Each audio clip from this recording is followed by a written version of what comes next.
আবার কোরআন নিয়েও মন্তব্য করেছে, কয় কোরআন একটা ভাওতাবাজির কিতাব। বলেন নাউজুবিল্লাহ।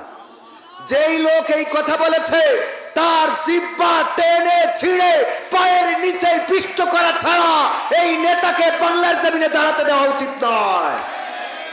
ইসলামের বিরুদ্ধে কথা বলবা, কোরআনের বিরুদ্ধে কথা বলবা, তাওহীদি জনতা এগুলো মেনে নেবে না।